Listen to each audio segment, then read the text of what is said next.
Ya, sebelum nomor 4, nomor 3, antara nomor 3 dan nomor 4 itu ada angka 1924. Ada? Dan itu tahun kehancuran Turki Utsmani. Nah, artinya apa? Berarti umat Islam yang terakhir memimpin dunia adalah Turki, berakhir 1924. Andai angka 1924 saja, permisalannya, kita ambil angka 1924 tambah 100 berapa? 2024.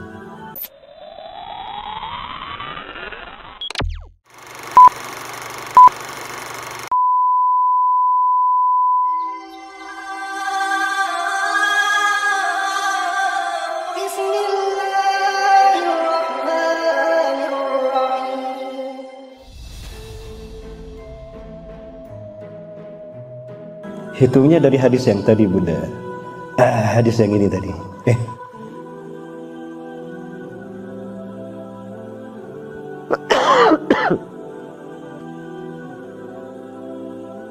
Hitungnya dari hadis yang ini. Yang 100 tahun tadi. Yang setiap 100 tahun satu kali. Nah, ini nih. Dalam hadis ini kan 100 tahun sekali setelah Rasulullah SAW wafat. Nah, ayah bunda hormati Allah, umat Islam yang terakhir memimpin dunia siapa? Turki Utsmani. Sebelum kita Turki Utsmani. Dan Turki berakhir tahun berapa? Secara de facto dan de jure 3 Maret 1924. 3 Maret 1924. Nah, kita lihat dalam bagian ini yang nomor 4. Ayah bunda lihat yang nomor 4. Yang ini. Oh, nggak kelihatan ya. Nggak kelihatan. Ya, sebelum nomor 4, nomor 3, antara nomor 3 dan nomor 4 itu ada angka 1924. Ada? Dan itu tahun kehancuran Turki Utsmani. Baik secara hukum internasional tentang kenegaraan ataupun secara kenyataan, faktanya, de facto and de jure. Nah, artinya apa?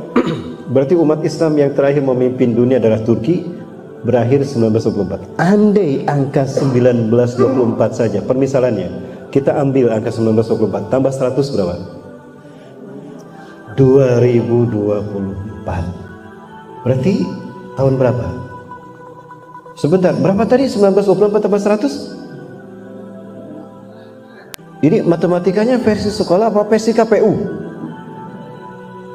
Kadang suka beda, versi sekolah sama versi KPU beda, Bu dia. KPU punya matematika sendiri, Pak.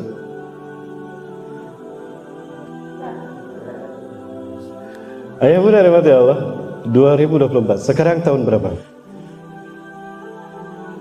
Kalau hitungan kebangkitan Islam, ini 1 abad kebangkitan Islam. Nah, artinya telah dekat. Oh, berarti ini masa terakhir umat Rasulullah SAW. Betul. Ayah bunda, dan Palestina adalah titik akhir peradaban manusia. Abu Dzar Al-Ghifari bertanya kepada Rasulullah SAW, "Ya Rasulullah, ayul masjidi bunya fil alam awalan?" Wahai Rasulullah, masjid apakah yang pertama kali dibangun di muka bumi? Al-Masjidil Haram. Summa ayyun ya Rasulullah. Kemudian apa ya Rasulullah? Al-Aqsa. Al-Masjidil Aqsa. Kam bainahuma? Berapa jarak pembangunan Masjidil Haram ke Masjidil Aqsa? 40 sana. 40 tahun. Siapa yang ditugaskan? Dalam riwayat yang kuat, Nabi Adam lah yang membangun 2 masjid ini, Masjidil Haram dan Masjidil Aqsa. Dan Nabi Adam Allah berikan kehormatan untuk memulai peradaban manusia di dunia. Tugas Nabi Adam membangun pondasi peradaban manusia. Titik nolnya ada, titik nol peradaban manusia adalah Mekah Al-Mukarramah, dan titik akhirnya Al-Aqsa. Artinya apa? Peradaban manusia membentang dari Mekah Al-Mukarramah sampai ke Masjidil Aqsa. Peradaban-peradaban dari sana berkembang. Artinya apa? Apabila manusia seluruh dunia sudah berbicara tentang Palestina, Gaza, Rafah, Masjidil Aqsa, artinya kita berada di episode terakhir peradaban manusia di muka bumi. Sesuai dengan fakta kan Bapak Ibu ya. Dan Rasulullah tadi mengatakan, yakhruju fi akhiru ummati al-mahdi. Al-mahdi akan keluar di masa terakhir umatku. Artinya siapa? Kemungkinan kita, ayah bunda. Betul? Kemungkinan kita kan. Artinya kita dengan kebangkitan Islam ini adalah masa kita, dan kiamat telah dekat. Bahkan Rasulullah SAW, Bang Najih, boleh ke depan dulu sebentar. Kali itu perang melawan Bani Mustalik. Bang Najih sudah menikah? Oh belum, mau cariin jodoh. Suatu hari Rasulullah SAW selesai berperang melawan Bani Mustalik. Saat itu perang yang sangat alot dan melelahkan. Padahal mereka tidak begitu banyak jumlahnya, tapi karena strategi perangnya bagus, Rasulullah dan para sahabat kelelahan. Rasulullah paham para sahabat lapar, Rasulullah juga lapar. Rasulullah SAW memanggil Abdullah bin Hawalah al-Azdi. Hei Ibnu Hawalah, ingshir hadal makan, keliling tempat ini. Apabila kamu menemukan ghanimah, imma bakhara, imma jaman, atau ghibas, apakah kambing, sapi, unta, bawa sini, kita sembelih sama-sama. Berjam-jam keliling tidak menemukan seekor pun. Sudah diborong sama duren sawit untuk kurban. Maka Ibnu Hawalah pulang dalam keadaan tangan kosong. Rasulullah faham mereka lapar dan haus dan lelah dan kecewa, tidak menemukan apapun. Rasulullah menepuk pundak Ibnu Hawalah al-Azni. Maaf ya Mas Najih. Ya Ibnu Hawalah, hei Ibnu Hawalah, intara rayatan Sudan, jika kamu melihat panji Islam, la ilaha illallah Muhammad Rasulullah berkibar, ya, qamat fi Baitul Maqdis atau fi aknafiha, berkibar di Baitul Maqdis, Al-Aqsa, dan di pelataran Al-Aqsa. Fasatu aqrabi ilaikum, maka kiamat lebih dekat kepada kalian, kepada engkau ya Ibnu Hawalah, ketimbang tanganku di pundakmu dengan kepalamu. Kata Rasul sekali lagi, jika panji Islam la ilaha illallah, panji khilafah tegak di Al-Aqsa, Palestina, ya, atau di pelataran Baitul Maqdis Al-Aqsa, maka kiamat lebih dekat kepada engkau ketimbang tanganku di pundakmu dengan kepalamu. Artinya Palestina merdeka, Israel hancur, Al-Aqsa kembali kepada pangkuan umat Islam. Kita sholat berjamaah di Masjid Al-Aqsa berjamaah bareng-bareng seluruh dunia. Artinya kiamat lebih dekat daripada pundak dengan kepala kita. Terima kasih Mas Haji. Semoga segera dapat jodoh yang soleha. Diaminkan sama ibu-ibu. Kalau nanti Dajjal datang, kau tutup Mas seluruh dunia Mas.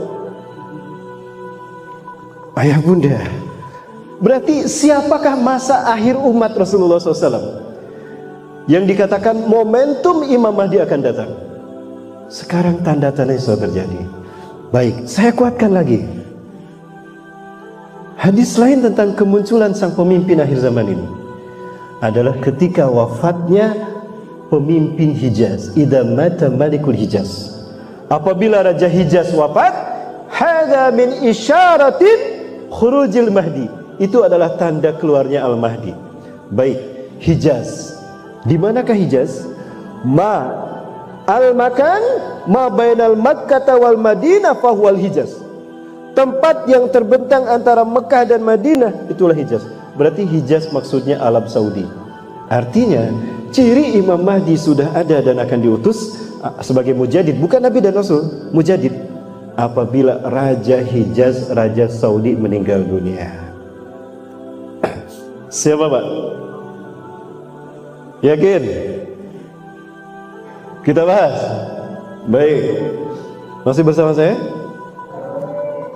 Tapi kayaknya sudah ada yang muntaber tadi. Mundur tanpa berita. Lanjut jamaah. Baik. Bapak Ibu rahmati Subhanahu wa taala. Kita bahas sekarang ke Saudi Arabia. Referendum Saudi Arabia itu dari, agak berat saya mengatakannya. Kenapa Ustaz? Ayah bunda, ketika Turki Utsmani akan hancur, dihancurkan oleh makar dan tipu daya siapa? Tipu daya Yahudi sebetulnya Bu.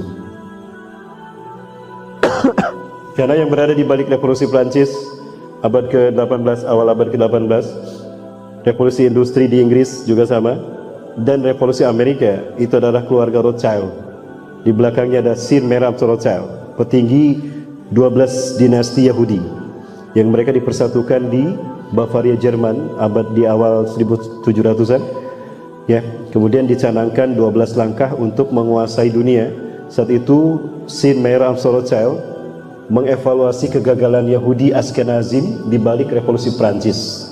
Maka revolusi industri berhasil, revolusi Amerika berhasil. Keberhasilan revolusi ditandai dengan lahirnya Amerika sebagai negara masonik pertama di dunia. Dan George Washington, Presiden Amerika pertama, adalah tokoh masonik besar di dunia. Jadi Amerika adalah negara bentukan Yahudi sebagaimana Inggris. Jadi kalau berbicara Inggris, pemimpin sekutu ada Yahudi di belakangnya. Betul? Sepakat?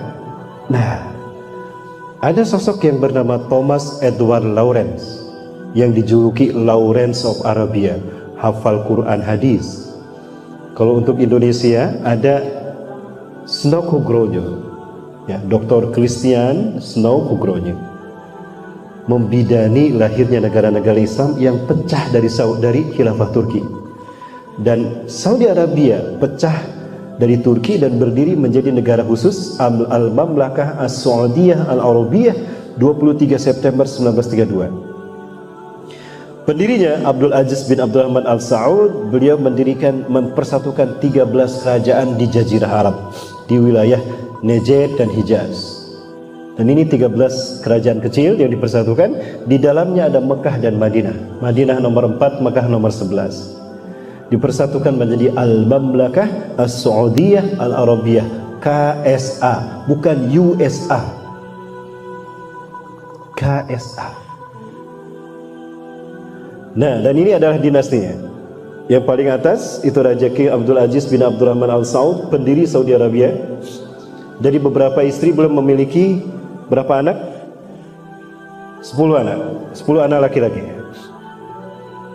Nah, Bapak Ibu lihat sebelum terakhir. Lihat yang ini. Saya nggak kelihatan. Kalau pakai layar saya bisa dulu. Ayo muda, maaf. Nah, ini sebetulnya Raja Salman punya adik yang bernama Mukrin bin Abdul Aziz. Artinya kalau melihat urutan ini, harusnya Mukrin bin Abdul Aziz lah raja terakhir Saudi Arabia. Tapi qadarullah, 2015 beliau menaiki sebuah helikopter. Helikopternya ada yang nembak. Jatuh helikopternya, meledak dan meninggal. Maka otomatis Raja Salman menjadi raja yang terakhir. Maka status beliau sebagai putra mahkota hilang. Raja Salman, ya, sebelum Raja Salman, di zaman Raja Fahad bin Abdul Aziz, ini ada sosok yang bernama Muhammad bin Naif. Adalah sosok yang piawai dalam memimpin kebijakan untuk pemerintahan, keseharian pemerintahan Saudi Arabia. Jadi roda kepemimpinan Raja Saudi ada di beliau. Namun beliau punya pesaing, yaitu Raja Salman sendiri. Ketika Raja Salman jadi raja, otomatis putra mahkota jatuh ke sini. Beliau meninggal 2017. Tadinya ada 3, Mukrin bin Abdul Aziz, Muhammad bin Naif, dan Muhammad bin Salman. 3. Kaget saya ketika melihat ada 3. Rasulullah bercerita, ini hadisnya. An Sauban, dari Sauban, semoga Allah meridainya, qala, ia berkata, qala Rasulullah SAW, telah bersabda SAW, yaktatilu 'inda kanzikum salasatun, akan berperang 3 laki-laki di sisi perbenaran kalian. Ciri Imam Mahdi akan muncul. 1, Raja Saudi meninggal, lalu 3 anak laki-lakinya berperang. Yaktatilu 'inda kanzikum salasatun, akan berperang di sisi Ka'bah kalian 3 orang laki-laki. Kulluhum ibnu khalifatin, 3-3-nya anak khalifah. Para ulama sepakat tidak ada khalifah sebelum Imam Mahdi. Artinya 3-3-nya anak raja. Kenapa disebut khilafah?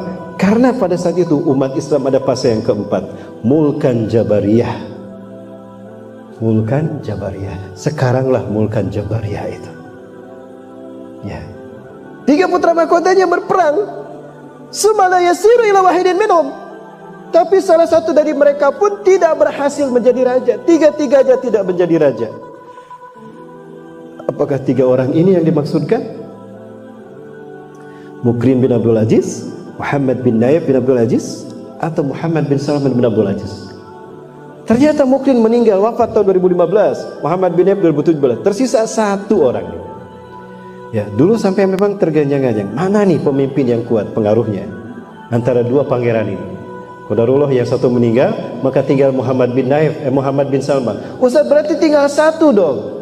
Kan kata Rasulullah 3 orang setelah wafatnya Raja Saudi Arabia dan sang terakhir Raja Salman.